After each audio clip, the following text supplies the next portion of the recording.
Leo, hi! Welcome to Mr. Queen PH. Ito ang inyong monthly reading for December 2024. If you're interested in private readings, meron tayong promo ngayon, 25% discount sa mga tarot reading services. So, yung link nasa description at sa pinned comment kung gusto niyo magpabook for a private reading. Okay, Leo, let's see what is coming to you ngayong December. For Leo, December energies, what's coming? Sixth house, sustainability. This is focusing on your health, no? Kalusugan mo. Yung iba sa inyo, mas nagiging aware sa inyong sa kalagayan ng inyong health. You are becoming physically fit. Mas nagiging conscious kayo sa inyong kalusugan. Maaring iba, you are going sa gym, nagwo-workout, or meron kang healthy diet, no? Mas pinipili mo ngayon yung magkaroon ng peace of mind. Maaring may mga ginagawa kang meditation, yoga, or anything that will bring peace and peace and serenity, no, sa iyong life. So this is also about decluttering. So pwedeng may mga nililet go ka na mga unnecessary things sa buhay mo. Can also be mga bad habits, unhealthy habits that is no longer serving you. So yan ay nililet go mo na. Yung iba, pwedeng kayo ay kukuha ng pet, alagang hayop, no? Kahit ano pa yan na gusto nyong alagaan.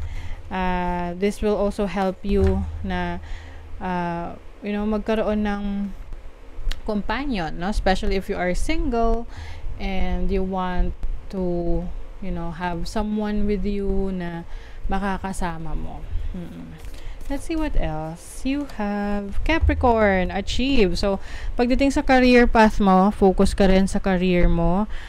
Meron kang mga career goals ngayong December. I think you will also achieve a certain position, no? Pwedeng merong leadership role for you ngayong December. And if you have a business, I see the focus in you. Talagang tinatrabaho mo to, no? And at the same time, binabalance mo rin yung time, yung energy mo sa career, sa trabaho, sa relationships, para hindi ka rin ma-burn out.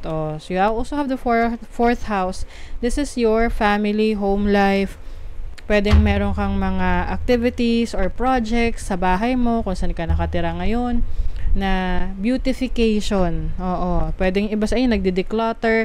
Yun nga, like what I mentioned kanina, nagtatapon kayo ng mga gamit na alam nyo hindi nyo na kailangan, or nagdo-donate kayo, or nagbebenta kayo ng mga hindi nyo na kailangan na gamit para mas maayos yung space ninyo. Minsan kasi naiipon yung mga gamit, tapos hindi naman na talaga napapakinabangan. So might as well i-release mo yan. Sabi nga nila, kapag daw ang isang bagay 6 months na hindi mo pa rin ginagamit, ibig sabihin hindi mo na siya gagamitin. Most likely hindi mo na siya gagamitin. Okay, let's see what else for Leo. You have the 8 of Cups. Speaking of release, this is letting go. Letting go. This is change. You are opening up to change. May mga binibitawan ka na ngayon. May nire-release ka. May nililet go ka na. That you know that is no longer serving your highest good. And now you are exploring new opportunities. You have the 10 of Cups. So this is happiness, contentment. I feel like itong, kung magpo-focus ka sa health mo, you will feel better. You will feel good about yourself. You will feel contented. Mas magiging happy yung energies mo. And some of you will also spend more time with your family, kung may mga anak ka, or your parents. You will have this quality time, no? Quality time with your loved ones. Napaka-importante sa inyo. And you also have the Ace of Pentacles. So some of you, this is a new job, new career path na nag-open sa inyo, kasi Ace of Pentacles is about new beginnings. May nagbabago sa'yo. So pwedeng, and number 10 is also about sa numerology, number 1 yan, which is new beginnings din. Okay? So some of you, pwedeng meron kayong bibiling bahay, or bagong place wherein dun kayo magsisimula muli. Pwedeng relocation ng bahay, or yung iba sa inyo, a property, no? Meron kayong bibiling property na kung saan magge-generate siya ng income. So, pwedeng pauupahan nyo, or tataniman nyo ng palay, or kung ano pa, bawal, bumili ka ng lupa. You have the Queen of Wands. So, this is creativity. I think you will be very creative sa iyong talento, sa iyong skill set, sa trabaho mo. Ano man yung mas binibigyan mo ng focus or attention ngayon. Like what I mentioned kanina, merong leadership role for you na nag-unfold ngayong December. Be open to that opportunity. Travel opportunities as well. So, pwedeng yung iba, magta-travel kayo with your family, at, spending quality time. You have the Seven of Pentacles. Meron kayong hinihintay na, let's say, investment. Yung tipong, in-effortan nyo, trinabaho nyo, nag-invest kayo ng time, money, energy, and anytime soon, no, makakakita na kayo ng resulta rito.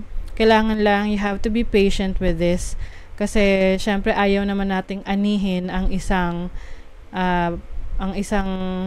bunga na hindi pa hinog, no? Kumbaga, hinog siya sa pilit. It's either maasim siya, mapait, mapakla, 'di ba?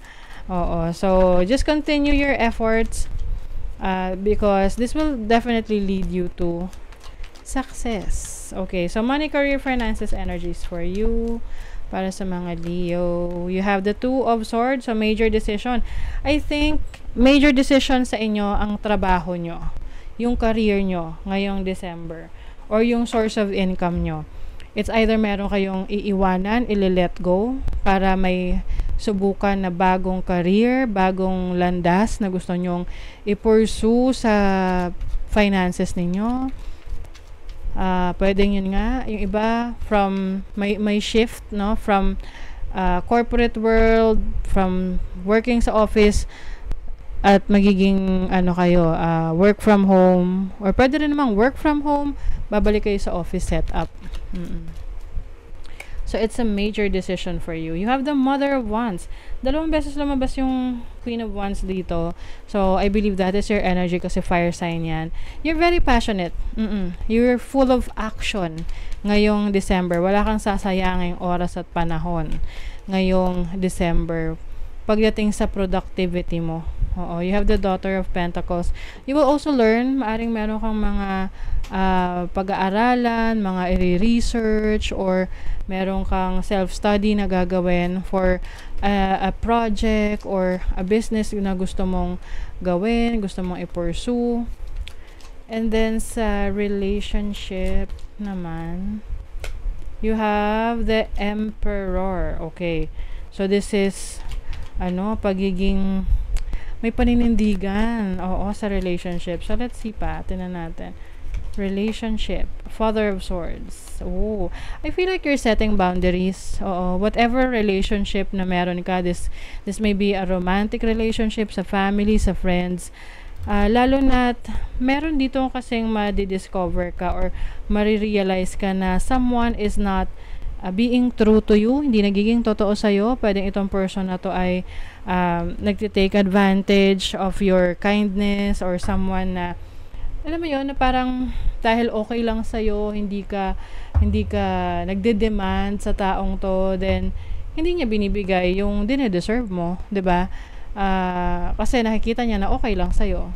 But actually, ngayong December, you will realize your worth. Malalaman mo kung ano talaga yung dine-deserve mo. And I feel like, yung iba sa inyo, you may be cutting off connections doon sa mga tao na parang nilolowball ka. Yung tipong dinidisregard ka or hindi ka binavalue. Okay? Kasi marireveal yan sa'yo kung sino to mga tao na to na tinitake advantage ka. Okay, Flower, be honest with yourself. Yes. Magiging totoo ka sa sarili mo, kung ano yung needs mo, ano yung kailangan mong i-improve sa sarili mo. Minsan kasi, alam na natin yan, pero hindi natin pinapansin hanggat hindi siya nagiging problema. Okay? So, for some of you, you will be aware of your needs. You will be aware of the things na kailangan mong i-improve sa sarili mo ngayong December. And I definitely see you taking action on it kasi at least alam mo na, may awareness ka na. Okay? So, that is your reading, Leo. Thank you so much. Good luck.